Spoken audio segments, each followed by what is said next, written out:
Many people have been asking, when I was doing so well and in fact leading in the polls, why didn't I decide to run for president? The fact is that numerous things happened. Number one, the Republican Party. They had a lame duck session in Congress, and the Republicans gave a new lease on life to Obama.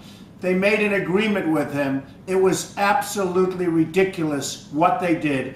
And he was resurrected. He became the Phoenix. It was like a new man. Number two, Paul Ryan's plan. The timing of this plan was so bad. I happen to think the concept was bad also. It almost seems as though the Republicans have a death wish. When they tamper with Medicare, which happens to be a good program, but there's lots of fraud and waste which we should take care of. But when they tamper with Medicare, they have a death wish. This is not going to happen. And frankly, I would protect Medicare. It's not going to happen. You can't win an election if you're going to be playing games with Medicare. Fix it, make it better. But the Democrats are laughing at the stupidity of the Republicans and this Ryan plan. The Republicans are going to lose control of the House. It is unbelievable what he did. There was no reason for him to step out. He's a bad chess player. The fact is, he should have sat back. It was Obama's problem, and let Obama come up with a plan and then criticize the plan.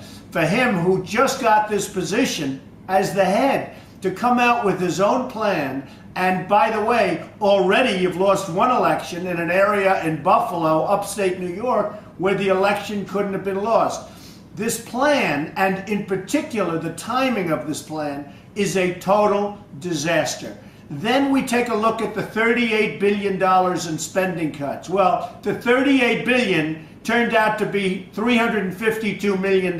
So the Republicans were talking about $100 billion in spending cuts. The $100 billion turned out to be $38 billion, and the $38 billion turned out to be exactly $352 million.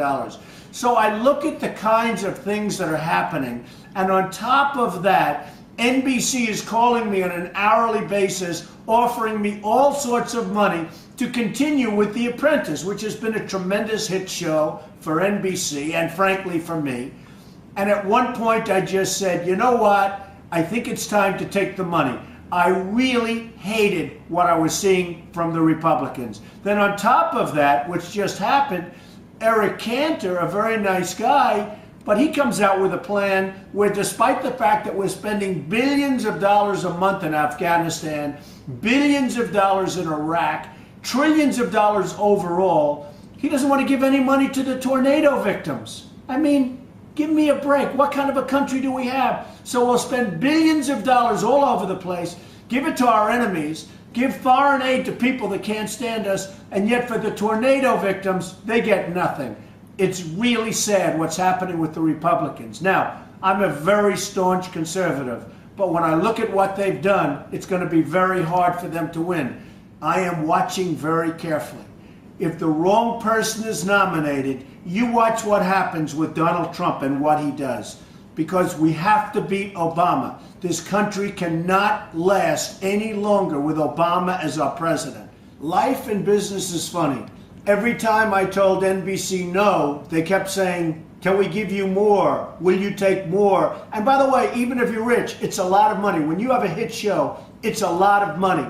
So I kept saying no, no, no. But ultimately, I don't want to battle against the Republicans' stupidity, because it's stupidity, the things that they're doing.